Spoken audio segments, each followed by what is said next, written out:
সুলেমান রুমে এসে দরজার বাইরে দাঁড়িয়ে পুরো রুমে চোখ বুলিয়ে দেখল, না মেহেরিন নেই। মেয়েটকে জিজ্ঞেস করলো, তোমাদের ম্যাডাম কোথায়? মেয়েট জানালো, ম্যাম নামাজ ঘরে। সুলেমান ওয়াশরুমে ঢুকে একেবারে গোসল সেরে নামাজ ঘরে গেল।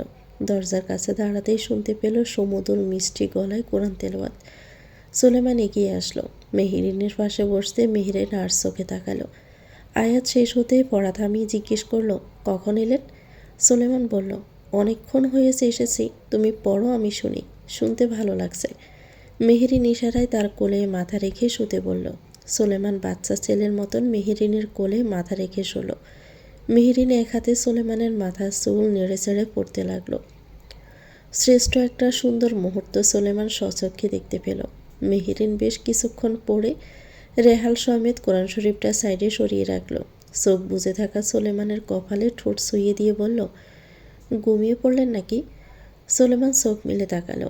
উল্টো করে মেহেরিনের পিঠে মুখ গুজে বলল, তুমি ঘুম পাড়িয়ে দিলে অবশ্যই ঘুমিয়ে পড়ব। মেহেরিন জিজ্ঞেস করল, আমরা দেশে ফিরব কবে সুলতান সাহেব? দেরি আছে, সেপ্টেম্বরের শুরুর দিকে। আপনি তো আসার সময় আব্বুর সাথে আমায় দেখা করিয়ে আনলেন না। এসে থেকে একবারও কথা বলতে পারিনি, ফোনটাও ফেলে রেখে এসেছি আমারটা। সুলেমান নিজের ফোনটা মেহেরিনের হাতে দিয়ে বলল, কথা বলে নিয়ে পরে, আসলে মনে নেই তোমার আব্বুর সাথে দেখা করাতে। শুনেছি উনি এসেছিলেন বিলাই তোমার সাথে দেখা করতে, তখন আমরা বরিশাল ছিলাম। মেহেরিন তার বোনের ফোনে ফোন করলো। শেরিন উঠানে বসে রোদ পোহাচ্ছিল। 2-1 মাসের মধ্যে তার ডেলিভারি হয়ে যাবে। আকস্মিক পাশে থাকা ফোনে আননোন নাম্বার দেখে ভ্রু কুঁচকাল। কে দিয়েছে ভেবে দ্বিতীয়বার বাজতে রিসিভ করে কানে নিল। মেহেরিন বলল, হ্যালো আপা, আমি মেহেরিন। শেরিনের চোখ জ্বলে উঠল খুশিতে, কিন্তু অভিমান হলো। যাওয়ার আগে দেখা করে যাবে না একবার? মনে পড়ল তাহলে আমাদের? মেহেরিন বুঝলো তার আপার অভিমান। আসলে আমার ফোনটা তো ভিলায় রেখে এসেছি আপা। তুমি কেমন আছো? আব্বু আম্মু কেমন আছে? আব্বা তো উঠতে বসতে তোর জন্য হার্ট অ্যাটাক করে। সেদিন গিয়েছিল দেখা করতে, গিয়ে শুনে তুই চলে গেছিস। আব্বাকে দাও ফোনটা। বাসায় নেই, বাজারে গিয়েছে, মায়ের সাথে কথা বল। শেরিন সানজিদা বেগমের কাছে ফোনটা দিয়ে আসলো। মেহেরিন মায়ের সাথে কথা বলে বলল, মোতালেব ভুইয়া আসলে যেন ফোন দেয় তাকে, কথা বলবে মেহেরিন তার বাপের সাথে। সানজিদা বেগম আচ্ছা বলল। মেহেরিন ফোনটা কেটে সোলেমানের দিকে বাড়িয়ে দিয়েছে। সোলেমান ফোনটা ফ্লোরে রেখে দুহাত দিয়ে কোমর জড়িয়ে ধরল মেহেরিনের। মেহেরিন সোলেমানের মাথার চুলে হাত ডুবিয়ে দিতে নেড়েচেড়ে দিতে খেয়াল করলো তার সুলতান সাহেবের একটা চুল পেকে সাদা হয়ে আছে। মেহেরিন বলল, এ বাবা, আপনার তো দেখি চুলও পেকে গেছে। কথাটা কানে আসতে সোলেমান আটকে উঠল। শোয়া থেকে লাফিয়ে উঠে বলল, কোথায় পেকেছে, কোথায়? মেহেরিন ফোনটা নিয়ে একটা ছবি তুলে দেখিয়ে বলল, এই যে। সোলেমানের চোখ কপালে। হোয়াট? সে এত তাড়াতাড়ি বুড়ো হচ্ছে কি করে? সে তো এখনো বাপই হয়নি, দাদুও হয়নি, তাহলে চুল কেন পাকবে? সোলেমান উঠে আয়নার সামনে দাঁড়িয়ে চুলটাকে ক্রমাগত দেখতে লাগলো। মেহেরিন কোরআন শরীফটা নিয়ে চলে গেছে।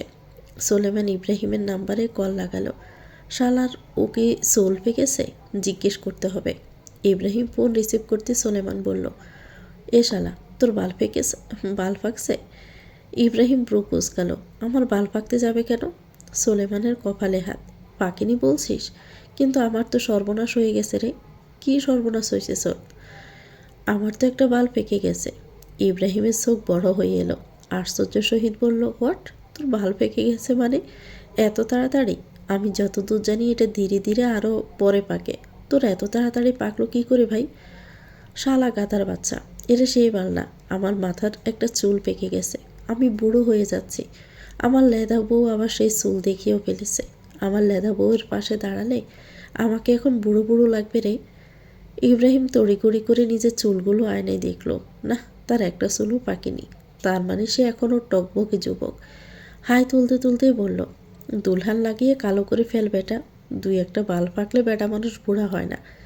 সোলেমান মুখে দাঁড়িয়ে খুঁটি খুঁটিয়ে দেখে বলল, ভাগ্যিস বউ পাকা চুল দেখে এখনো লজ্জা দিয়ে বলেনি আমি জোয়ান একটা মাইয়া, বুড়া জামাইয়ের কাছে বাবাই আমায় দিছে বিয়া। কম লজ্জাতে পড়িনি লেদা বউটাকে নিয়ে। রুমেসারা আজ ট্রলা দিয়ে সুন্দরবনটা ঘুরবে, সেই জন্য সুন্দর করে রেডি হয়ে একটা সুতির 3 পিস পরে নিল। চুলগুলোকে বিনুনি করে ঠোঁটে হালকা লিপস্টিক নিল। যত সব তূর্ণপূর্ণের জন্য কিনা রুমেসা মন খারাপ করেছিল। এই বেটার সাথে জীবনে আর কথাই বলবে না রুমাইসা। সুলতান বাড়ির একমাত্র মেয়ে সে, তার সাথে এমন বিহেভিয়ার মানায় না। সে আর ওই ব্লগারকে দেখার জন্য স্যাপলামি করবে না। আয়নায় নিজেকে আরও একবার দেখে রুম থেকে বেরিয়ে আসলো। কটেজের গেটের বাইরে দাঁড়িয়ে ফোনটা দিয়ে সেলফি তুলতে লাগলো। সেলফি তোলার মাঝে পোজ দেওয়ার জন্য একটু ঘুরতে গিয়ে বাঁকা হতে কারোর সঙ্গে ধাক্কা খেতে খেতে নিজেকে সামলে নেয়। কিন্তু যার সাথে ধাক্কা খেয়েছে সে সামলাতে পারেনি, দুর্ভাগ্যবশত কাদায় পড়ে যায়। রুমেসে পেছন ফিরে দেখে একটা বাচ্চা ছেলে কাদায় পড়ে আছে, চোখে মুখে রাগ স্পষ্ট। রুমেসে সরি বলে উঠাতে গেলে ছেলেটা ঝাড়া মেরে হাত সরিয়ে দিয়ে বলল, আমাকে ফেলে দিয়ে এখন আবার উঠানোর জন্য হাত বাড়াচ্ছ? আজব মেয়ে তো, তোমার জন্য এখন আমাকে বকা খেতে হবে। বলবে বেয়াদফের বাচ্চা, তোকে বলেছি না ভালো মতো করে থাকতে। কিন্তু আমি তো ভালো মতোই আসছিলাম, তুমি তো খারাপভাবে আমাকে ফেলে দিলে। আমার বকাগুলো কি এখন তুমি খাবে? রুমেসের সেনা সেনা লাগলো ছেলেটাকে। কোথায় একজাক্টলি দেখেছে মনে পড়ছে না। সরি ভাই, দেখিনি। দেখলে তো আর তোমায় ফেলতাম না। এখন উঠো। তানবীর উঠে দাঁড়ালো। দূর থেকে তেহরান তানবীরের শরীরে কাদা দেখে পাশ থেকে বাঁশের কঞ্চি হাতে নিয়ে হন্তদন্ত হয়ে এগিয়ে আসে। সবাই একটা ধমক দিতে যাবে, এমন সময় পাশে চোখ যেতেই চমকে গেল। আরে, এটা মেহরিনের ননদটা না? রুমাইসা তেহরানকে দেখে ব্রু কুঁচকাল। কিছুক্ষণ ভেবে বলল, আপনি ভাবির কিছু হন? মেহরিন ভাবির? একদম ঠিক চিনেছেন, কিন্তু আপনি এখানে কি করে, কার সাথে এসেছেন? মেজো ভাইয়াদের সাথে। এই বনবিনী বিবিতেই উঠেছেন নাকি? হ্যাঁ। আচ্ছা, পরে দেখা হবে বেআইন। তেহরান তানবীরের কলার টেনে টেনে নিয়ে গেল ভিতরে। চোখ দিয়ে শাসাতে আর বলল না। তানবীর ভয়ে চুপসে গেছে। তেহরান নিজেদের রুমে এসে কোমরে দুহাত গুজে রাগী গলায় বলল, ফাজিলের হান্টি, নর্দমার ময়লা তোরে বলছি না লামচাপ না করতে, তুই চিৎপটাং হয়ে কাদায় পড়লি কেন? তানবীর মাথা নত করে বলল, ওই আপুটাই তো আমাকে ফেলে দিল। আমি কি ইচ্ছে করে পড়েছি নাকি? ওই আপুর দোষ, ওই আপুকে গিয়ে বকো। দরজা ঠেলে সৈকতকে আসতে দেখে তানবী তার পেছনে লুকিয়ে বলল, আমাকে বকতেছে ভাই? তুমি বলেছিলে না আমাকে দেখে রাখবে, কিন্তু রাখলে না তো। যার দরুন এক মেয়ে আপু এসে আমাকে ফেলে দিছে, দোষ তোমারও। তেহরান এসে কান চেপে ধরল তানবীরের। এর দোষ ওর দোষ, আর তুই কি সাধু? সরিয়ে দাঁত ফেলাই দিব ছাগল, যা গোসল করে আয়। সাফওয়ানের সাথে মাহির দেখা হয়েছে কটেজের রিসিপশনে। মাহি বেশ চমকালো সাফওয়ানকে এখানে দেখে। মাহি ধরে নিয়েছে তার কারণেই সাফওয়ান এসেছে, তাই বলল, এখানে কেন এসেছেন সাফওয়ান? সাফওয়ান মাহিকে দেখে নিজেও চমকেছিল, তবে তা প্রকাশ না করে বলল, তোমার পিছু আসেনি, ডোন্ট ওয়ারি, কাজে এসেছি। এজন সবাই মাহিকে দেখে এগিয়ে আসছিল, কিন্তু সাফওয়ানকে দেখে কপালে দু বাজ পড়ল। বিরক্ত হয়ে বলল, হালা হাওয়াইদা এখানেও চলে এসেছে। মাহির পাশে গিয়ে এজন বলল, চলো সুইটহার্ট, যাওয়া যাক। সাফওয়ান ব্রু কুচকালো এই কথা শুনে। মাহির দিকে তাকিয়ে বলল, কোথায় যাচ্ছ তুমি? মাহি বলল, সুন্দরবনের দিকে ঘুরতে। সাফওয়ান বলল, যেও না, বনে সন্ত্রাসীরা ঢুকেছে, বিপদে পড়তে পারো। তোমার ভালোর জন্যই বলছি। পাশ থেকে এজন তেড়ে এসে বলল, ভালো মন্দের জ্ঞান দিচ্ছিস তো আবার আমার বউকে? যদি তোর মনে হয় আমি মাহিকে জ্ঞান দিচ্ছি, তাহলে হ্যাঁ দিচ্ছি। তুই কে রে মাহিকে জ্ঞান দেওয়ার? সাফওয়ান এজওয়ানের দিকে তাকিয়ে বলল, তোর বউয়ের এক্স, তুই কি আমাকে জিজ্ঞেস করার? এজন বাঁকা হেসে মাহির কোমর চেপে মাহিকে নিজের সাথে চেপে ধরে বলল, আমি তোর এক্সের পার্সোনাল ইমরান হাশমি। মাহি এজওয়ানের থেকে নিজেকে ছাড়িয়ে নিয়ে বলল, উফ, কি শুরু করলেন কি দুটো? সাফওয়ান যখন বলেছে বের হওয়া উচিত হবে না, তার মানে আমরা যাচ্ছি না। আপনার মরার শখ হলে আপনি যেতে পারেন। মাহি রুমে চলে আসলো। সাফওয়ান হাসল। এজওয়ানের শরীর জ্বলে উঠল সে হাসি দেখে। বউ এখন পরকীয়া করার জন্য আরও সুযোগ পেয়ে গেল। বউ দিয়ে কোনো বিশ্বাস নেই। বউ তাকে 2 পয়সার দামও দেয় না। এক্সকে মেলা ভালোবাসে বেটি, তার অগোচরে যে এক্সের কাছে যাবে না তার কোনো নিশ্চয়তা নেই। এজন কিনে এখন বউয়ের উপর নজর রাখবে? শালার কাজ আর পুরালো না, একটার পর একটা কাজ শুধু কাঁদে এসে চাপে। এজন মাহির পেছন পেছন রুমে এসে মাহির উদ্দেশ্যে বলল, তুমি এখন পরকীয়ায় লিপ্ত হবে নাকি মাহি? মাহি ব্রু কুঁচকালো, আশ্চর্য হয়ে বলল, হোয়াট? এজন এগিয়ে এসে বলল, সো বলতে ভুলে গেলে নাকি? শুধু হোয়াট বললে কেন? বলো সো হোয়াট। মাহি বিরক্ত হয়ে বলল, আচ্ছা বললাম, সো হোয়াট। এজন রুমে পায়চারি করতে করতে বলল, শালি আমি কিন্তু কান্না করে দিব। মাহি জানতে চাইল, কোন স্টাইলে কাঁদবেন? বাচ্চাদের মতো গড়াগড়ি করে নাকি হাত পা ছড়াছড়ি করে? এজন রাগে দুঃখে মাহির মুখে কুশান ছুড়ে দিয়ে রুম থেকে মদের বোতল নিয়ে রিসোর্টের কাঠের ব্রিজের নিচে নৌকার উপর বসলো। তার শরীর জ্বলতেছে বউর এক্সের হাসি দেখে। এখন শরীর ঠান্ডা করবে মদের বোতলে চুমুক দিয়ে। সাথে কিছু টাইপের খাওয়ার জিনিসও আছে, মানে গাঞ্জা। এজন মদের বোতলে চুমুক দিচ্ছে আর আকাশের দিকে তাকিয়ে ভারাক্রান্ত সলসল নয়নে গলা ছেড়ে গাইছে। ব্রিজের তলায় নরম মাটি, কাগজ দিয়ে বানাইয়া পাটি। রাজার বেশে বইসা থাকি, রানী পাশে নাই। যে রাজার রানী নাই সে রাজায় গাঁজা খায়, যে রাজার রানী নাই সে রাজায় জিমায়। যেদিন রানীর দেখা নাই সেদিন রাজায় গাঁজা খায়। রাজার এখন গাঁজায় চলে, রানী টাটা গুড বাই। বাহাদুর আর ইব্রাহিম খুঁজছিল এজওয়ানকে। বের হওয়ার কথা বলে এটার কোনো খোঁজই নেই। হুট করে এজওয়ানের গলার নিচে শুনে তাকিয়ে দেখে মগাদের মতো নৌকায় বসে বসে মদ গাঞ্জা একেবারে সব খাচ্ছে। কিরে, তুই এভাবে নৌকায় বসে এসব খাচ্ছিস কেন? এজওয়ান হাতের ইশারায় বলল আসতে। বাহাদুর ইব্রাহিম দুজনেই আসলো। এজওয়ান ইব্রাহিমকে জড়িয়ে ধরে বলল, ভাই ও ভাই, বউ তো আমারে ভালোবাসে না, খালি ঝগড়া করে। একটা লুচি পরোটা মেয়ে বিয়ে করেছি আমি, বউ আমার একসাথে ডিম ডাল দুটোই খায়। ইব্রাহিম এজওয়ানের কথার কোনো আগামাথা বুঝল না। কিসের পরোটা আবার কিসের ডিম ডাল? তুই না বললি ঘুরতে বের হবি, তাহলে এসব কেন টানছিস এখানে বসে? দুঃখে টানতেছি গো ভাই। বউয়ের এক্স এসে বলল, মাহি তুমি যেও না, বিপদ আছে। বউ আমার ঢ্যাং ঢ্যাং করে তার কথা শুনে বলল, আমার ভালোবাসা আমাকে যেতে মানা করেছে, তাই আমি যাব না এজওয়ান। তোমার মরার শখ হলে তুমি গিয়ে মরো। বাহাদুর বলল, আমি শুনেছি কিছু সন্ত্রাসী এসে লুকিয়েছে সুন্দরবনে। ভালোর জন্যই তো বলেছে বেড়ায়। ঘুরতে গিয়ে যদি সন্ত্রাসীদের মুখের উপর পড়ে যায়, তখন তো জান মান সব লুটে নিবে।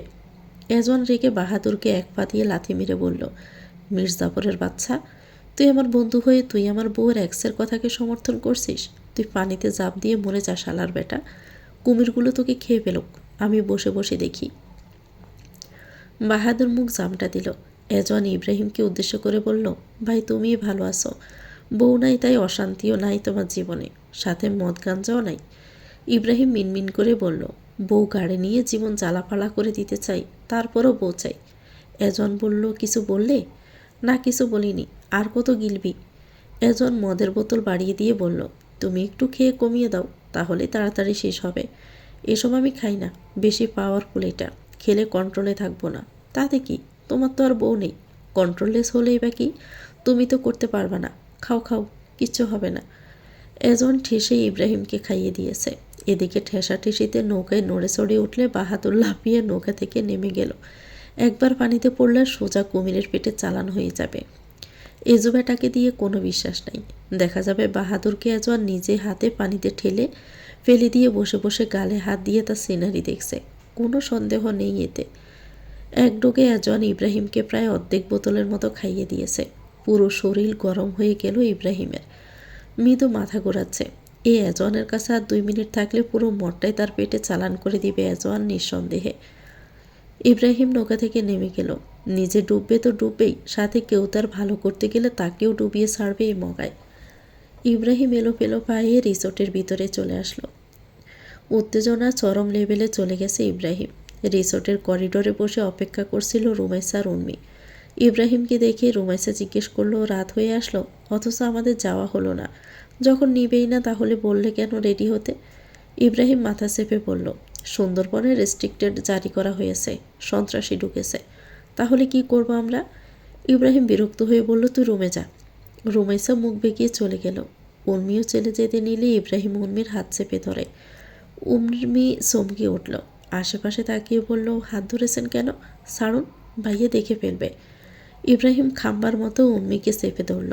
তোমার ভাইকে আমি ভয় পাই? আমি পাই। তাহলে তোমার আর আমার বিয়ে হবে না এই জন্মে। না হলে নাই, বিয়ে করার মুরুদ না থাকলে বলছেন কেন? মুরুদ আছে, কিন্তু তোমার ভাইয়ের রেস্ট্রিক্টেড আছে।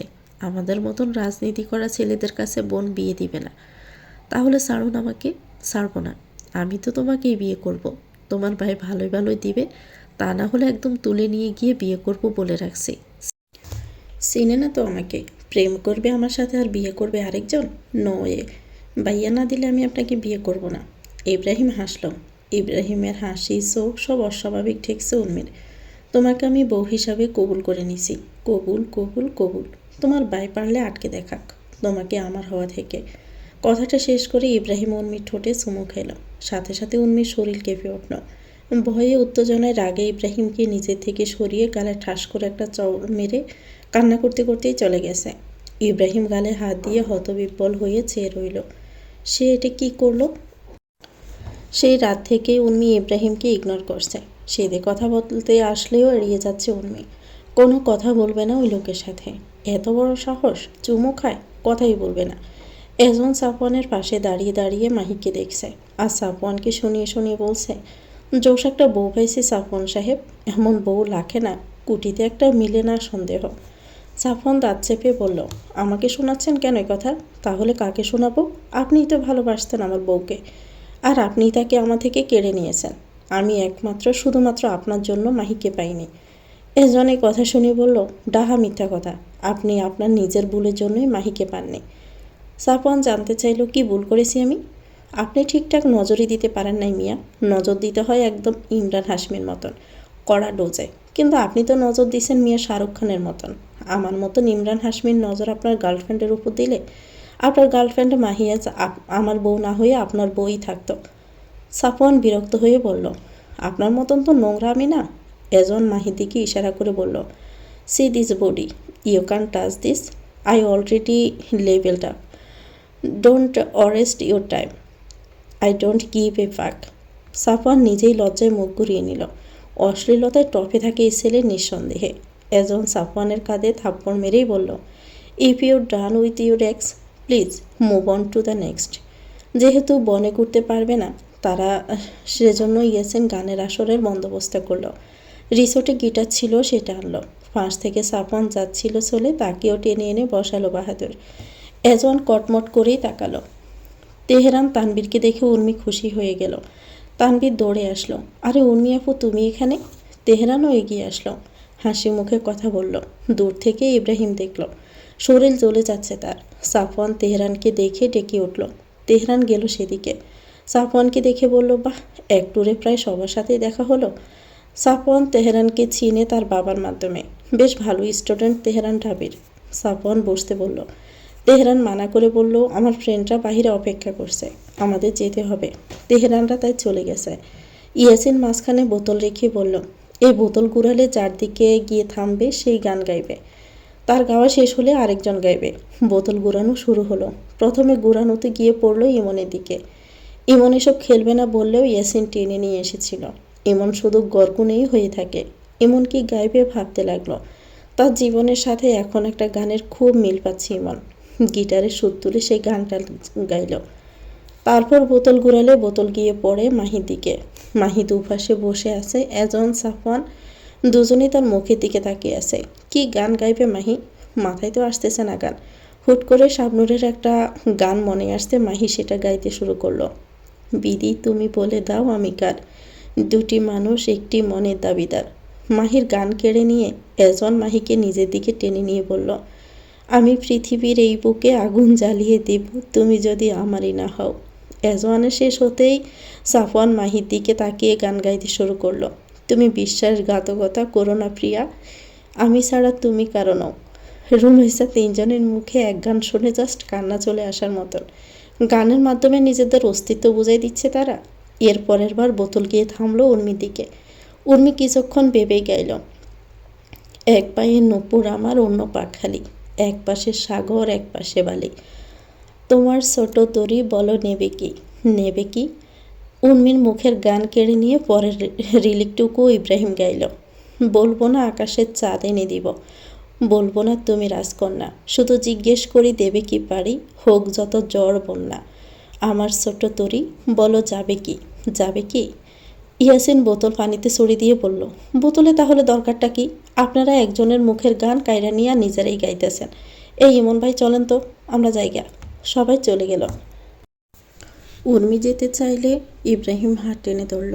রুমেসা চলতি পথে সেটা দেখে বলল, কাল সুমো খাওয়ার জন্য চড় খাইলা, আজ হাত ধরার জন্য কি খাবা বলো তো? ইব্রাহিম চোখ পাকিয়ে বলল, বিয়ে খাবো। কার? আমার? না, আমার। তুই রুমে যা তো। রুমেসা চলে গেল। ইব্রাহিম উর্মিকে নিচের দিকে ফিরিয়ে বলল, কথা কেন বলছো না আমার সাথে? একটা চুমুই তো খেয়েছি।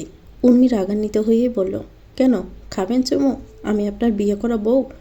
ওকে, অন্যায় করেছি তাই তো? যখন করে ফেলেছি তাহলে সেই অন্যায়ও আমি শুধরে নিব। Just wait and see. Ibrahim pocket থেকে ফোনটা বের করে ইয়াসিনকে বাহিরে আসতে বলল। ইয়াসিন আসতে ইব্রাহিম বলল, ইয়াসিন, তুই আমার উকিল বাপ হবি? ইব্রাহিমের কথায় ইয়াসিন ভড়কে গেল। উকিল বাপ মানে? আমি বিয়ে করব এখন, তুই আমার আর উর্মির উকিল বাপ হবি। ইয়াসিন দুজনের দিকে সরু চোখে তাকিয়ে বলল, আপনি এই খালাম্মাকে বিয়ে করবেন? উর্মি তেড়ে আসতে নিলে ইব্রাহিমের হাতের জন্য আসতে পারে না। হ্যাঁ, বিয়ে করব তোর খালাম্মাকে, তাই তোর উকিল বাপ হওয়া বাঞ্ছনীয়। দুরু ভাই, কী কোন বাই থেকে সোজা রকেটের গতিতে বাপ? না ভাই, এত সুন্দর একটা মাইয়ার উকিল বাপ আমি হইতে পারবো না। পারলে কোন, আপনার বিয়ের সাক্ষী হই আমি। আমারে তো সোলেমান ভাই বিয়ে করতে দিল না, অথচ আপনারা এক একজন বিয়ে করে সংসার করে ফেলতেছেন। ফাঁসান স্বার্থপর লোক আপনারা, আমার দুঃখ বোঝেন না। আপনারা বলইয়া করেন, আমার বুঝি খারাপ লাগে না? আমারও একটা বিয়ে দিলে কি হয়? আচ্ছা আচ্ছা, তোর বিয়ে আমি দুমদাম করে দিব, এখন চল। এদিকে উর্মি বারবার হাত ছাড়ানোর চেষ্টা করছে, বলেছে সে বিয়ে করবে না, কিন্তু ইব্রাহিম শুনছে না। বলছে, আমি না অন্যায় করেছি, তোমায় অপবিত্র করেছি, চলো পবিত্র করি এখন। এমনিতেও 2 দিন পরে বিয়েটা আমাকেই করতে হতো তোমার, সেটা না হয় 2 দিন আগেই হয়ে যাক, তোমার ভাইকে আমি সামলে নিব। আমার ভাই আমাকে মারবে, আপনি বুঝতেছেন না? আমি করব না বিয়ে, একটা ফুলের টোকাও আসতে দিব না। ভালোবাসো না আমায়? বাসি, তাহলে সব কিছু আমার উপর ছেড়ে দাও। আমার ভাই মানবে না এই বিয়ে, তাহলে কি তোমার ভাইয়ের জন্য আমি তোমায় হারাতে দিব? নো এ লক্ষ্মীটি, চলো। বৈধভাবেই পেতে চাই, অবৈধ পন্থা অনুসরণ করতে বলো না। আমার তোমার দুজনের জন্যই মঙ্গল হবে না। ইয়াসিন জিজ্ঞেস করলো, কাজী বাবু কই এখন? ইব্রাহিম বলল, সব ব্যবস্থা করা আছে, পাশে এক গ্রামে কাজী আছে, কাগজপত্র সব রেডি করা আছে, চলো উর্মি। ইব্রাহিম উর্মিকে নিয়ে কাজীর ওখানে গেল। গতকালই সারা রাত ভেবে সব ব্যবস্থা করেছে ইব্রাহিম, এখন বিয়েটা করে রাখলে ইন ফিউচার এমন কোনো বাগড়া দিতে পারবে না। আল্লাহর নাম নিয়ে ইব্রাহিম উর্মিকে বিয়ে করেই নিল। কবুল বলার সময় উর্মির সে কি কান্না! বারবার বলছিল সে বিয়ে করবে না করবে না, কিন্তু ইব্রাহিম জড়িয়ে ধরে এমনভাবে ম্যানিপুলেট করেছে যে উর্মি কবুল বলে দিয়েছে। উর্মির বিয়ের কাবিন ধরা হয়েছে 20,60,000 টাকা। ইব্রাহিম সাথে সাথে সেই টাকা তার চেকে লিখে পূরণ করে দিয়েছে। বিয়ে শেষে ইব্রাহিম ইয়াসিনকে বলল, এই বিয়ের খবর যদি লিক হয়েছে তাহলে তোর একদিন কি আমার একদিন। ইয়াসিন কথা দিল সে জানাবে না। উর্মি এখনও কাঁদছে। ইব্রাহিম জড়িয়ে আদর করে বলল, কাঁদে না, বিয়েই করেছি আমরা, কোনো পাপ কাজ তো করিনি লক্ষ্মীটি। উর্মি ফুপিয়ে বলল, পরে এটা জানাজানি হলে মা আর ভাইয়ের চোখে আমি খারাপ হয়ে যাব। যাবে না, আমি ফের বিয়ের প্রস্তাব নিয়ে যাব বাসায়, তখন না দিলে বলে দিব যে আমরা বিয়ে করে নিয়েছি আগেই, তখন তোমাকে আমার কাছে দিতে তারা বাধ্য। আমাদের দুজনের জন্যই এটা করতে হলো। রিসোর্টে বিধ্বস্ত হয়েই ফিরল উর্মি। ইমন বোনকে খুঁজছিল। হুট করে বাহির থেকে আসতে দেখে জিজ্ঞেস করলো, কোথায় ছিলি? তোকে খুঁজছিলাম, মা ফোন দিয়েছে কথা বলবে। উর্মি কথা বলবে না বলে রুমে এসে শুয়ে পড়ল। রুমেশা সেটা দেখে বলল, বিয়ে হয়ে গেছে? উর্মি চমকালো, আমি জানি, গতকাল রাতে ভাইয়া ফোনে সব বন্দোবস্ত করতে বলেছিল, তখনই শুনেছি। ইব্রাহিম ভাইয়া অনেক ভালো, তোমাকে অখুশি তিনি রাখবেন না। আমার ভাইরা বউ আদরে বেস্ট। আমাকে বললে না কেন যখন জানতে? ভালোবাসো তো আমার ভাইকে? তাহলে সব ভাইয়ার উপর ছেড়ে দাও, তোমার ভাইয়াকে ঠিক মানিয়ে নিবে আমার ভাইয়া। রুমেশা কথাটা শেষ করতেই ফোনে মেসেজ আসলো। তরুণকে নওগাঁ থাকতেই ফ্রেন্ড রিকোয়েস্ট দিয়েছিল, আজ সেটা অ্যাকসেপ্ট হলো। রুমেশার মেসেজে রিপ্লাই দিয়েছে তরুণ, আমি সুন্দরবনেই আছি মিস রুমেশা, আপনাকে আমি দেখেছি, বনবিবি ফরেস্ট রিসোর্টেই উঠেছেন। রুমেশার বুক অসম্ভবভাবে কাঁদতে লাগলো। তরুণ তাকে দেখেছে? হোয়াট? কীভাবে? কি করে? কখন দেখলো? কখন দেখলেন আমাকে? কোনো এক বিকেলে। আপনি ভীষণ কিউট দেখতে রুমেশা, নজর টিকা লাগাবেন, নজর লেগে গেলে বিপদ। কে নজর দিবে শুনি? নজর দেওয়ার মানুষের অভাব আছে নাকি? বলে আমিও তো দিতে পারি, তখন কি হবে? কি হবে? বিয়ের বোধ মাথায় উঠবে, মনে হবে এই মেয়েটাকে আমার বউ না করলে ভীষণ ক্ষতি হবে আমার। রুমেশা লজ্জা পেতে লাগলো। প্লাট করছেন আমার সাথে? মোটেও প্লাট করার মতন ছেলে আমি নই। তাহলে এসব কেন বলছেন? মন পড়ল তূর্ণ বলে দাও, তাই বলে দিলাম। বাই দ্য ওয়ে, বয়ফ্রেন্ড আছে আপনার? থাকলে কি করবেন শুনি? আপনাকে ব্লক করে দিব হৃদয় থেকে। নেই? তাহলে গুড। কিসের জন্য? ফিউচারের জন্য। আমি আপনাকে দেখিনি, দেখাটা মুখ্য বিষয় নয়, এটুকু বলতে পারি আমি যথেষ্ট হ্যান্ডসাম, ড্যাশিং, পিওর, লয়াল একটা ছেলে। আপনি পেলে জিতবেন, হারবেন না। আপনি হারা জেতাতে চলে গেলেন? বাই এনি চান্স আপনি কি আমায় পছন্দ করেন? করে ফেললাম তো পছন্দ। আমার বিশ্বাস হচ্ছে না। তাহলে বিশ্বাস করার মতন কাজ করি। নিউজ ফিডে চোখ রাখুন মিস রুমাইসা, প্রুফ পেয়ে যাবেন। 1 মিনিটের মাথায় তূর্ণর আইডি থেকে একটা পোস্ট করা হলো। একটা ছবিটা এমন, কোনো এক সাগরের ধারে বালুতে রুমাইসার নাম লিখে তার পাশে উল্টো ঘুরে বসে আছে আবসা অন্ধকার। ছবির ক্যাপশনে লেখা, will you be my miss Rumaisa Sultan. Like কমেন্টের বন্যা বয়ে গেল সেই পোস্টে জোরে। শত শত কমেন্ট মেয়েদের, একজন কান্না করে দিচ্ছে, বলছে তূর্ণ তুমি শুধু আমার। কে মেয়ে, কাকে বউ বানাতে চাইছ? কেউ লিখছে ভাইয়া ভাবিকে দেখতে চাই। এত সুন্দর করে প্রপোজ করছেন, না করতেই পারবে না? কে সেই ভাগ্যবতী রমণী? অলওয়েজ অন তূর্ণস পোস্ট। আরও কত শত কমেন্ট। রুমাইসার মনে হচ্ছে এটা কোনো স্বপ্ন। হাত পা অস্বাভাবিকভাবে কাঁপছে। বিশ্বাস হচ্ছে না। সাথে সাথে মেসেজ আসলো, তূর্ণ পাঠিয়েছে। বিশ্বাস হলো ম্যাডাম? রুমাইসা ছোট্ট করে লিখল, কোনো ট্র্যাপ নতে আবার? আপনার কি মনে হয় এমপির বোনকে আমি ট্র্যাপে ফেলবো? রুমাইসা কিছু বলল না। তূর্ণর পেজ ঘাঁটল। 2 দিন আগে একটা ভিডিও পোস্ট করেছে। নদীর ধারে বসে গিটার নিয়ে উল্টো ঘুরে বসে গান গেয়েছে। গানটা হচ্ছে ইমরান মাহমুদের সেই গানটা যেটা খুব পপুলার। মেঘের খামে আজ তোমার নামে উড়ো চিঠি পাঠিয়ে দিলাম, পড়ে নিও তুমি মিলিয়ে নিও, খুব যতনে তা লিখেছিলাম। ও চায় পেতে আরও মন, পেয়েও এত কাছে, বলতে সে মনে হয় তবু বলতে দেয় না হৃদয়, কতটা তোমায় ভালোবাসি। রুমাইসা কেয়ার রিয়েক্ট দিল। গানের গলাটা কি জোশ। সুইজারল্যান্ডে জেনেভায় নিজের অফিসে বসে আছে সোলেমান। কাজ করতে করতে টায়ার্ড হয়ে গেছে। বাসায় ফিরবে একটু পর। তার আগে বউয়ের সাথে কথা বলা দরকার। সেজন্য সোলেমান ভিডিও কল দিল। মেহরিন ঘুমাচ্ছিল। সোলেমান তার ফোনটা মেহরিনকে দিয়ে গেছে। সেটাই ফোন বাজতে ঘুম চোখে রিসিভ করে কানে নিল। সোলেমান সালাম দিল। মেহরিন সালামের জবাব দিল। বউয়ের চেহারা দেখতে না পেয়ে ব্রু কুচকাল। আশ্চর্য, সে না ভিডিও কল দিয়েছে। মেহরিন ফোন সামনে আনো। তুমি কানে কুচ্ছ কেন? আমি তো ভিডিও কল দিয়েছি। মেহরিন ফোন এবার সামনে নিয়ে আসলো। সোলেমান দেখলো তার বউ ঘুমিয়ে বালিশ মাথার নিচে। সোলেমান ভালো করে নজর দিল।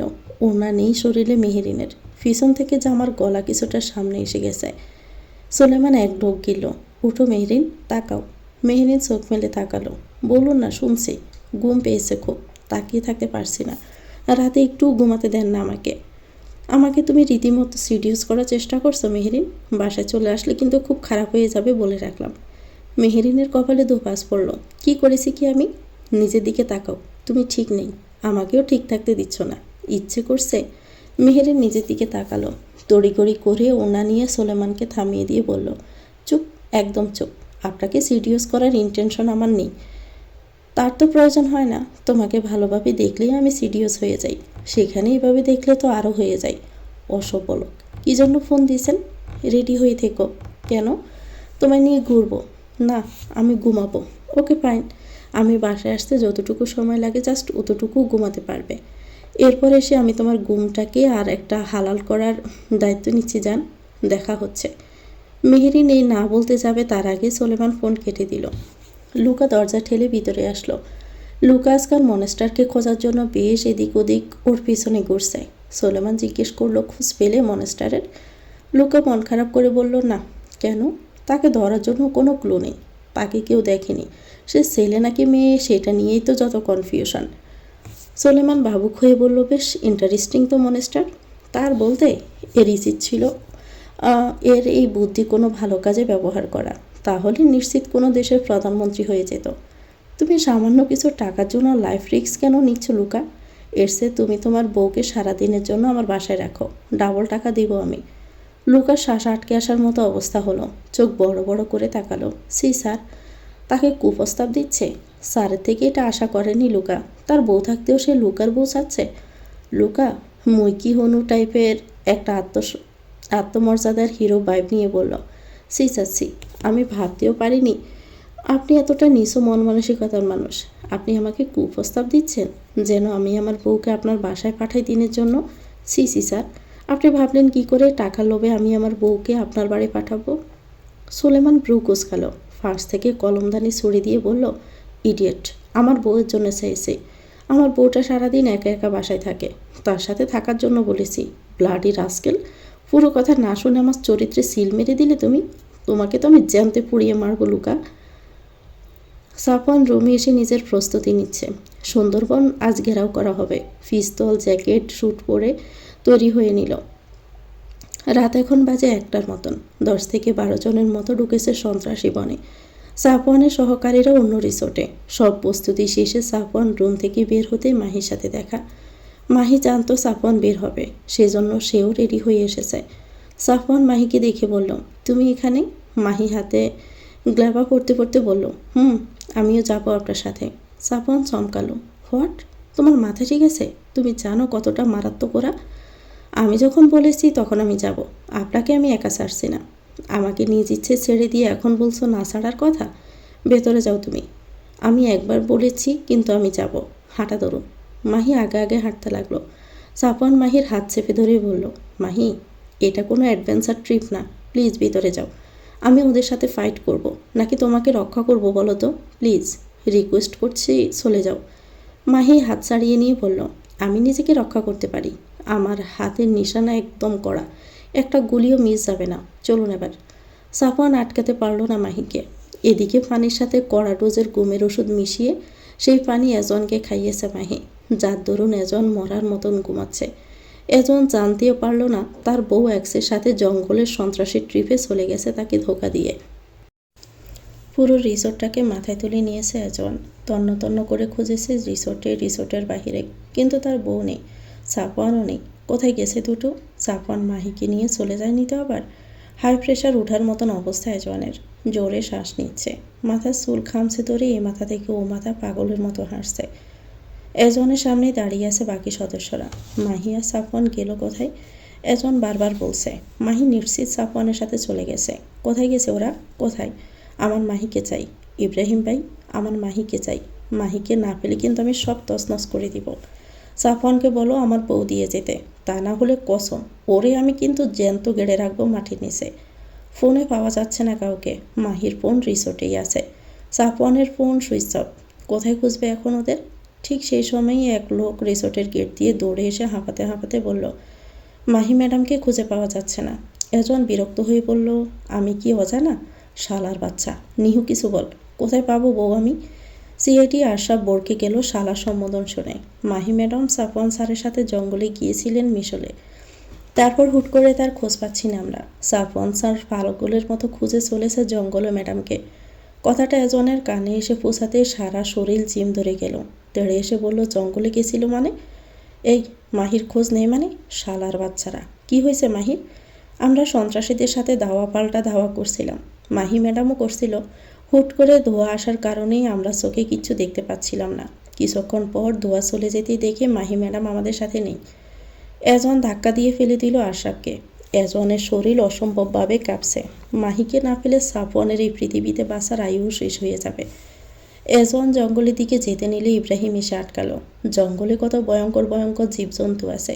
এজন শুনল না, চলে গেল। ইব্রাহিম ইমন ইয়াসিনকে বলল সবাইকে নিয়ে ঢাকা চলে যেতে। আবহাওয়া গরম এখন, এখানে থাকা ঠিক হবে না আর। এজওয়ানের পেছন পেছন ইব্রাহিমও চলে গেল। জঙ্গলে মাহি নাম ধরে চিৎকার করে করে খুঁজে চলছে সাফওয়ান মাহিকে। সে কত করে মানা করলো মেয়েটাকে, এসো না। তারপরও জোর করে আসলো, আর এসে এখন হারিয়ে গেল। সাফওয়ান হাঁটু গেড়ে বসে পড়ল মাটিতে। কোথায় নিয়ে গেল মাহিকে ওরা? কোথায় খুঁজবে মেয়েটাকে? উল্টাপাল্টা কিছু যেন না করে মাহির সাথে ওরা, তাহলে সাফওয়ান বাঁচবে না। আকস্মিক কেউ এসে সাফওয়ানের কলা চেপে ধরে মাটিতে শুইয়ে তার উপর চেপে বসলো। সাফওয়ান তাকিয়ে দেখলো রক্তাক্ত সাহনি নিয়ে তার দিকে তাকিয়ে আছে এজন। এজন সাফওয়ানের কলা চেপে ধরে জাকিয়ে বলল, তোর যদি ক্ষমতাই না থাকে মাহিকে প্রটেক্ট করার, তাহলে কেন নিয়ে আসলি মাহিকে? আমার কাছে থাকা অবস্থায় তো কেউ কখনো মাহিকে নিয়ে যাওয়া তো দূরে থাক, স্পর্শটাও করতে পারিনি। তাহলে তোর বেলায় কেন উল্টোটা হলো? তুই কেন আগলে রাখতে পারলি না মাহিকে? বল, কেন পারলি না? ইব্রাহিম এসে ছাড়িয়ে নিল এজওয়ানকে। সাফওয়ান উঠে দাঁড়ালো। সাফওয়ানের মুখ নিয়ে এজওয়ানের কথার পাল্টা জবাব দেওয়ার। আসলেই তো সে পারেনি মাহিকে প্রটেক্ট করতে। ইব্রাহিম সাফওয়ানকে বলল, আপনার উচিত হয়নি মাহিকে নিয়ে আসা। আপনাদের মিশনে কি করে আনপ্রফেশনালি বাহিরের লোককে সাথে নেন আপনারা? সাফওয়ান মাথা নত করে বলল, আমি অসংখ্যবার মাহিকে মানা করেছি, কিন্তু মাহি শুনিনি। ও জোর করেই এসেছে। আর যদি বলেন আনপ্রফেশনালির কথা, তাহলে বলবো আসলেই আমার ভুল হয়েছে, কিন্তু মাহির পারফরমেন্স দেখে মনে হলো না ও কোনো আনপ্রফেশনালি। এজন তেড়ে এসে বলল, ভয়ঙ্কর ভয়ঙ্কর জায়গায় ঘুরে বেড়ানো মেয়ে মাহি, তোর কি মনে হয় এমনি কোনো প্রশিক্ষণ না শিখেই যায়? 24 ঘন্টার মধ্যে যদি আমি মাহির খোঁজ না পাইছি সাফওয়ান, তাহলে তো সিআইডির ক্যারিয়ারের সাথে সাথে তোকেও আমি একদম শেষ করে ফেলবো বলে রাখলাম। এজন পকেট থেকে ফোন বের করে ইমিডিয়েটলি নিজের গার্ড ফোর্সদের হেলিকপ্টার পাঠাতে বলল সুন্দরবনে।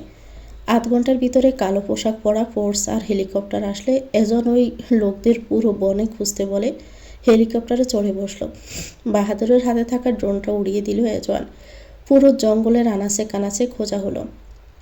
ড্রোন রিলে জ্যাম হলো, ঘন পাতায় সিগন্যাল হারাচ্ছে।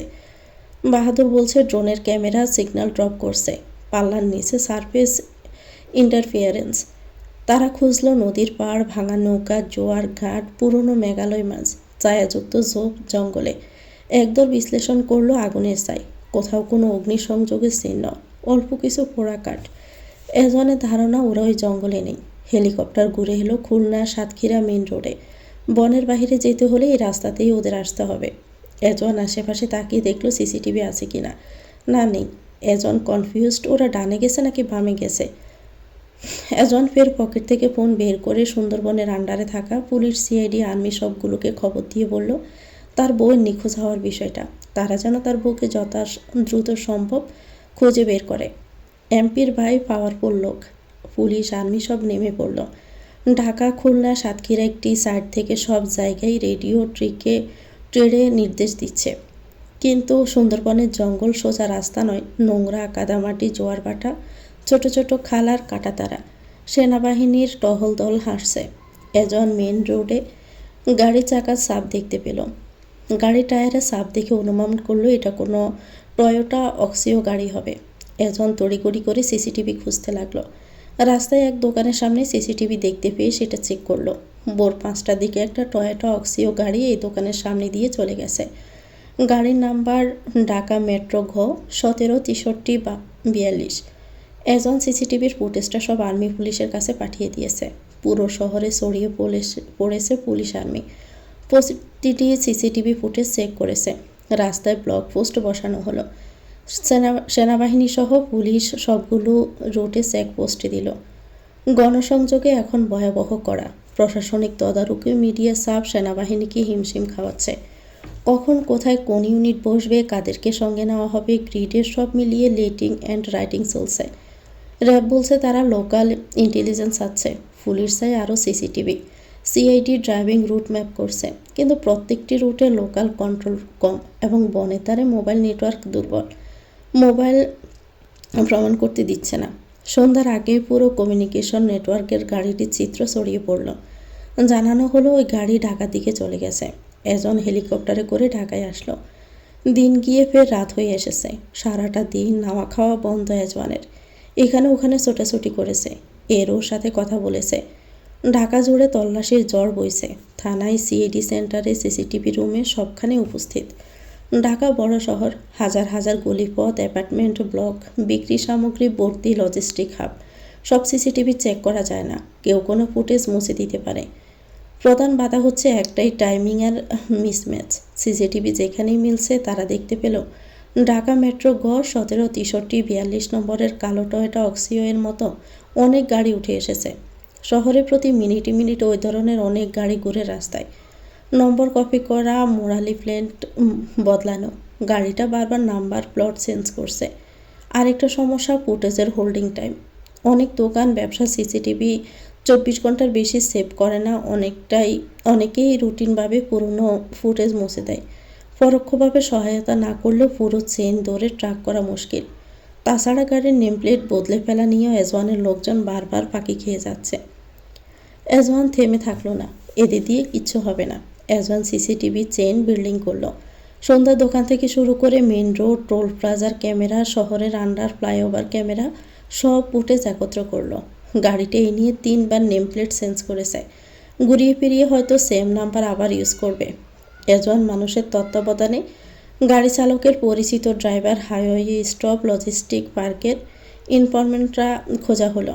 সব সূত্র মিলিয়ে ক্রমে একটা রুট দাঁড়ালো। তারা খুলনা সাতক্ষীরা মেইন রোড হয়ে ঢাকার দিকে এসে মাওয়া ফেরি পার হয়ে নরসিংদী হয়ে বরিশাল রুটের দিকে গেছে। টানা 48 ঘন্টা পর আশা, ভয়, অস্থিরতা সব মিশে একটা ছোট টাইমলাইনে রূপ নিল। আর তখনই ভোরবেলা একটা সূত্র এল মেইন রোডের এক ছোট ট্রাফ স্টপে থাকা ট্রাকারের ফোন। সে বলল, গতরাতে জামালপুর বরিশাল রুটে একটা কালো সেডান দেখেছিলাম। পরে সে সেডানটা একটা বড় ধূসর রঙের পিকআপ ট্রাকের পেছনে ঢুকে গেল। তারপর কোনো মতে লঞ্চের লোডিং জোনের কাছে গেল। এজন উঠে পড়ে বসলো। সিসিটিভি চেন আবার কষা হলো। লঞ্চ ঘাটের ক্যামেরা দেখা হলো। সেখানে একই অক্সিওয়ের টেইল লাইট গাড়ির বাম পক্ষের কাটা চিহ্ন। আরেকটা ফুটেজে দেখা গেল লঞ্চের পাশেই এক পুরনো গোডাউনের সামনে ওই পিকআপ দাঁড়ায়। অক্সিওয়ের ডোর খোলা থাকে। দূরের আলোয় খণ্ডচিত্রে দেখা গেল কালো পোশাক পরিহিত এক নারীর হাত পা বেঁধে মুখে টেপ লাগিয়ে ফেলে রাখা হয়েছে।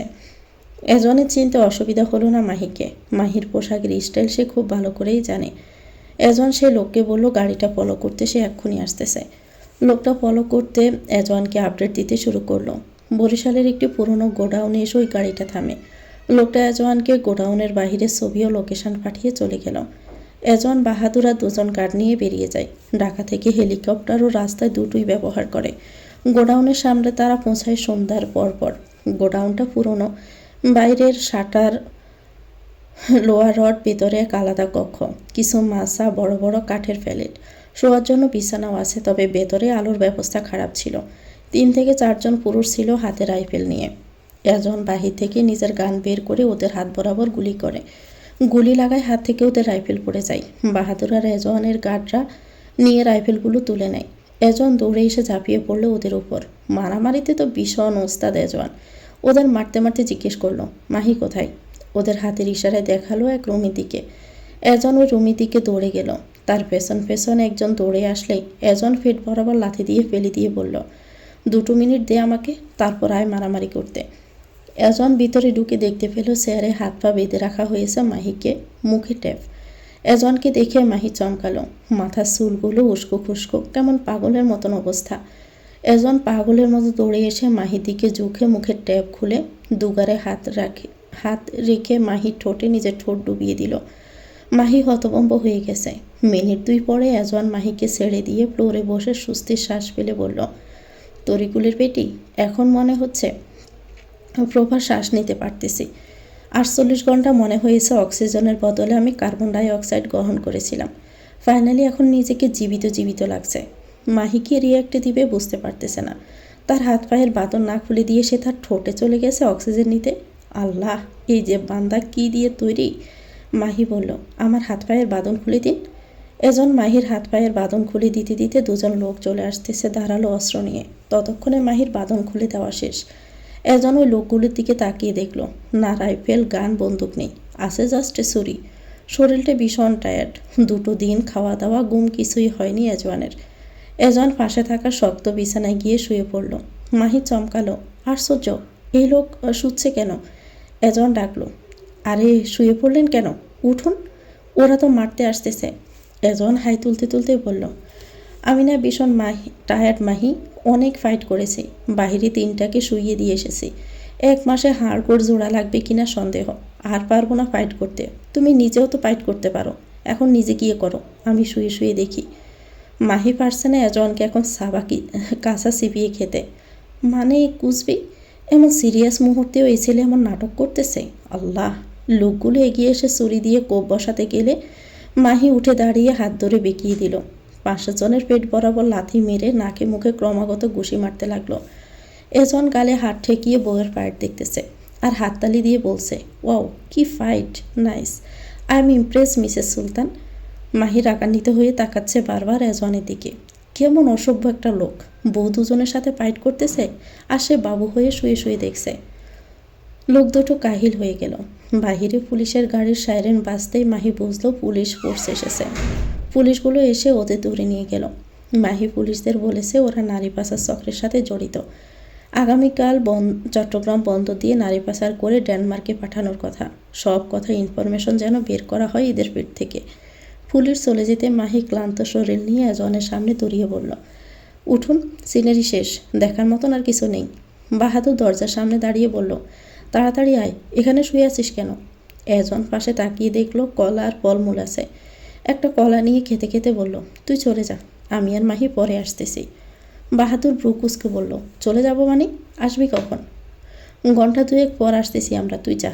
দরজা চাপিয়ে দিয়ে যা, আসবি না একদম বলে রাখলাম 2 ঘন্টার আগে। পারলে তুই ঢাকা রওনা দে। বাহাদুর সরু চোখে কিছুক্ষণ তাকিয়ে থেকে ঠাস করে দরজা চাপিয়ে দিয়ে চলে গেল। মাহি কোমরে দুহাত গুজে রেগে বলল, আশ্চর্য, আমরা এখানে থেকে কি করব? বাড়ি চলুন, ক্ষুধা লেগেছে আমার, আমি ক্লান্ত। এজন আপেল বাড়িয়ে দিয়ে বলল, আর আমি তো চাঙ্গা, দেখো না? গত 48 ঘন্টা আমি শুধু খাওয়ার উপরেই ছিলাম, দেখো না স্বাস্থ্যবান হয়ে গেছি। এজন ভালো করে পরখ করল। সেদিন রাতে যে পোশাকে ছিল এজন আজও সেই পোশাকেই আছে। মেলস গোসল কিছুই নেই 2 দিন। হায় আল্লাহ, এই লোক তো দিনে 2 বার করে গোসল করে, সেই লোক 2 দিন ধরে গোসল না করে কিভাবে থাকলো? চোখের নিচে কালো দাগও পড়েছে। মাহি আপেলটা জায়গা মতো রেখে বলল, বুঝলাম গত 2টা দিন আপনি পাগলের মতো কাটিয়েছেন, বুঝে আমায় বাল পালাই দিলা। মাতারি, জানিস 2টা দিন আমার কাছে লেগেছে 2 বছরের সমান। আমায় ভালোবাসিস না মানি, তাই বলে কি একটু শান্তিও দিবি না? ওই রাত করে এক্সের সাথে বেরিয়ে গেলি, যদি বাজে কিছু হয়ে যেত তোর, তখন কি হতো? কি হতো? তোর এক্স এতক্ষণে মাটির নিচে চাপা পড়ে থাকতো। চলুন বাড়ি যাব।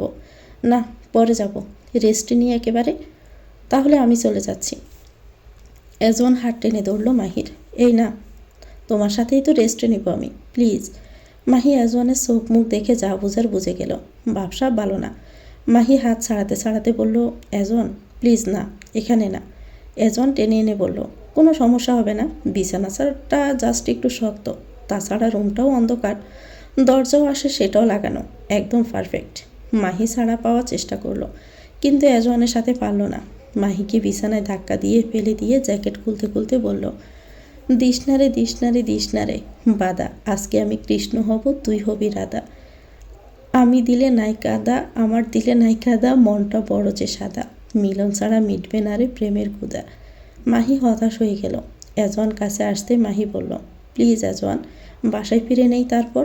নো, আপনি আমার কথা শুনবেন না? তুমি কি আমার কথা শোনো যে আমি শুনবো? তারপরও যাও, শুনবো, তবে একটা শর্তে। মাহি জানতে চাইল, কি শর্ত? এজন মাহির গালের সাথে নিজের গাল চেপে ধরে পিস পিস করে বলল, when I am doing it you say again, don't stop, don't stop, then I will stop. মাহির কান গরম হয়ে গেল। ছিছি, কি কথাগুলো! মাহি এসব বলবে? জীবনেও না। এজন মাহির নীরবতা দেখে বলল, মনে হচ্ছে শর্তে রাজি না তুমি? তাহলে আর আমায় আটকাইকে। মাহি আর আটকালো না এজওয়ানকে। অসভ্য বেড়া, এই গোডানেই যা অকাজ করার করে ফেলল।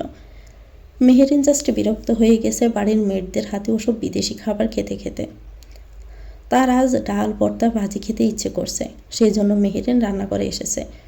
বাড়ির মেয়েটগুলো বারবার মানা করছে তারা রেঁধে দিবে, দরকার পড়লে ইউটিউব দেখে দেখে। তারপরও যেন মেহেরিন না করে রান্না, স্যার শুনলে চাকরি খেয়ে নিবে। এলিজা দাঁড়িয়ে দাঁড়িয়ে মেহেরিনের রান্না দেখছে। মেহেরিন যত্ন সহকারে রাঁধছে। এলিজাস ফার্স্ট টাইম বাঙালি খাবার খাবে। মেহেরিন রান্নাবান্না সেরে টেবিলে গুছিয়ে গোসল করে নিল। সোলেমান এসেছে দুপুরে খেতে, তবে টেবিলে ডাল ভাজি দেখে মেয়েদের দিকে কড়া চোখে তাকিয়ে বলল, এসব কেন এখানে? বাড়ির মানুষ এগুলো খাবে? মেহেরের রান্নাঘর থেকে পায়েসের বাটি নিয়ে এসে বলল, বকছেন কেন ওদের? আমি রেঁধেছি। আসার পর থেকে আপনার বাড়ির মেয়েদের হাতের রান্না খেতে খেতে আমি তিক্ত হয়ে গেছি, এসব খেতে ইচ্ছে করছিল খুব। সোলেমান চুপ হয়ে গেল। ভদ্র ছেলের মতো স্যার টেনে বসলো। এলিজাও বসলো। মেহেরিন খাবার বেড়ে দিয়ে নিজেও খেতে বসলো। এলিজা ফার্স্ট টাইম মেহেরিনের হাতের রান্না, তাও আবার বাঙালি রান্না খেয়ে অনেক প্রশংসা করলো। এও বলল তাকে যেন শিখিয়ে দেওয়া হয় রান্না। মেহেরিন শেখাবে বলল। সোলেমান চুপচাপ খাবার খেয়ে রুমে গেল। ডাল ভর্তা দিয়ে ভাত খাওয়া যায় নাকি? তারপরও খেলো সোলেমান। না খেলে তার লেদা বউ গুসা করবে। বউ আজকাল ভালোই গুসা করতে শিখে গেছে। খাওয়া দাওয়া শেষে লুকা এসে নিয়ে গেল এলিজাকে। মেহেরিন রুমে আসতে দেখলো সোলেমান সিগারেটে টান দিচ্ছে আর ফোনে কথা বলছে। সোলেমান বাশার সুলতানকে জিজ্ঞেস করছে মাহির খোঁজ পেয়েছে কিনা। বাশার সুলতান জানালো ও খোঁজ পেয়েছে। সোলেমান বিরক্তির সহিতই বলল, সুলতান বাড়ির বউদের এইরকম ব্যবহার শোভা পায় না চাচা। ওর কি দরকার ছিল ওভাবে চলে যাওয়ার? ও কি প্রশাসনের লোক? না তো। তাহলে এত পাকনামি করতে কে বলে? বাশার সুলতান বিরক্ত হয়ে বলল, তোর বাই তো দেয় আশকারা, ওই তো শাসন করে না। দুটাকেই আমি একদিন গাড় ধাক্কা দিয়ে সুলতান বাড়ি থেকে বের করে দিব বলে রাখছি। ওই মেয়ের সংসার করার ইচ্ছে না থাকলে চলে যাক। তোমার ছেলের সংসার করার ইচ্ছে থাকলে যেন নিজের সাথে বউকেও বোঝায়। দেশে আসার পর থেকে অঘটন ঘটিয়ে চলেছে দুটো। আমার রাজনীতির ক্যারিয়ারে ওরা ডুবাতে চাইছে। দুটাকে বাংলাদেশ থেকে তারাও আমি ফেরার আগে বলে রাখছি। আমার কথা কি শুনে নাকি ওরা? শুনে না তো, উল্টো আমাকে গোনাই ধরে না। তাহলে তুমি পটল তুলতে চলে যাও। ছেলে সামলাতে পারো না, ছেলের বউ সামলাতে পারো না, তাহলে পারোটা কি? এরও রোমাঞ্চের সময় শুধু বাগড়া দিতে পারো, এটাই তো পারো শুধু। বাসার সুলতান ফোন কেটে দিল। বৃদ্ধাশ্রমে চলে যাওয়ার সময় হয়ে এসেছে তার। উঠতে বসতে এভাবে অপমান আর মেনে নিবে না বাসার সুলতান। সোলেমান ফোনটা সরে ফেললো বিছানায়। মেহেরিন সামনে দাঁড়িয়ে বলল, হোয়াটস হ্যাপেন্ড? সোলেমান মেহেরিনকে তার কোলের ওপর বসিয়ে বুকে মাথা গুজে বলল, আমার জীবনে শান্তি নেই, সব ছেড়ে ছুড়ে চলে আসলো, সব আমাকে ছাড়ে না। মেহেরিন সুলেমানের মাথা চেপে ধরে বলল, কোনো সমস্যা হয়েছে? আমাকে বলুন। Kiss me Meherin, I need it. Meherin হতবিহ্বল হয়ে গেল। কেবলই সমস্যার কথা বলছিল, এখন আবার বলছে কিসমি। কি হলো? বললাম তো কিসমি। শুনছো না কেন? স্বামী কিছু চাইলে দিতে হয়, পেরাতে হয় না। মেহেরিন কপালে চুমু খেলো। সোলেমান বলল, আমি কি কপালে খেতে বলেছি? কোথায় দিব তাহলে? সোলেমান তার ঠোঁট দেখিয়ে বলল, আমার পিঙ্কি কিসে ঠোঁটে। মেহেরিন বসা থেকে উঠে বলল, আপনি সিগারেট খেয়েছেন, আমি দিব না চুমু ঠোঁটে, সরুন। সোলেমান টেনে বসিয়ে নিজেই চুমু খেয়ে বলল, খেতেই হবে চুমু, খাবে না মানে? আমি জোর করেই খাবো। মেহেরিন ঠোঁট মুছতে মুছতে ওয়াক বলে ওয়াশরুমের দিকে চলে গেল। মুখ ধুয়ে এসে বলল, খবরদার, এরপর যদি সিগারেট খাওয়া মুখ দিয়ে চুমু খাইছেন তো আপনার খবর আছে। সোলেমান জানতে চাইল, কয়টার খবর? রাত 12টার? তাহলে আমি রোজ খাবো 12টার সিন দেখার জন্য। মেহেরিন সোলেমানের গলায় কামড় বসিয়ে চলে গেছে। এরই মধ্যে কেটে গেল 15-20 দিনের মতন। এক রাতে যখন মেহেরিন আর সোলেমান ক্লান্ত হয়ে শেষ রাতের দিকে ঘুমিয়ে পড়ল, তখন তাদের ফোনে একটা ফোন কল এসে জানানো হলো শেরিনের একটা মেয়েবাবু হয়েছে। কথাটা শুনে মেহেরিনের সব ঘুম উবে গেছে। তড়িঘড়ি করে ভিডিও কল দিয়ে বোনের মেয়েটাকে দেখল। মাশাল্লাহ মাশাল্লাহ। মেহেরিনের কোলে নিতে ইচ্ছে করলো বাবুকে, কিন্তু দূরে থাকাই পারছে না। মেহেরিন জিজ্ঞেস করলো, আপা কেমন আছে? মেহেরিনের মা জানালো সুস্থ আছে, এখন ওটিতে। মেহেরিন চমকালো, সিজারি হয়েছে? মেহেরিন ভাবনায় পড়ে গেল। ইস, কি কষ্ট হচ্ছে এখন তার আপার। পেট কাটার যন্ত্রণা, আবার প্রসবের যন্ত্রণা, ভাবলেই গা শিউরে উঠছে। সোলেমান জড়িয়ে ধরে আছে মেহেরিনকে। মেহেরিনের বাবুক চেহারা দেখে বলল, কি ভাবছ? মেহেরিন সোলেমানের বুকে আগে বুকি করতে করতে বলল, আমার বাবু হলে আমি সিজার করাবো না সুলতান সাহেব, নর্মালে আনার চেষ্টা করব। সিজারে আনলে আমার পেট কেটে ফেলবে। সোলেমান মৃদু হাসল। নর্মালে অনেক ব্যথা সহ্য করতে হয় জান, তুমি পারবে না। তুমি একটু ব্যথাতেই এলোমেলো হয়ে যাও। নর্মালে হলে তোমাকে আমি খুঁজেই পাবো না। তাহলে কি পেট কেটে আনবো?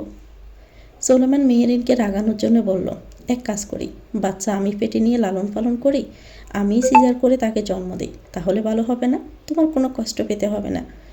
মেহেরিন কথার গড়ে পড়ে বলতে চাচ্ছিল, এমনটা করলে আসলেই ভালো হয়, কিন্তু পরক্ষণেই কথার মানে বুঝতে পেরে চোখ বড় বড় করে তাকিয়ে মনে আসা কথাগুলোকে মনেই দাফন দিয়ে সোলেমানের উন্মুক্ত বুকে চিমটি বসালো।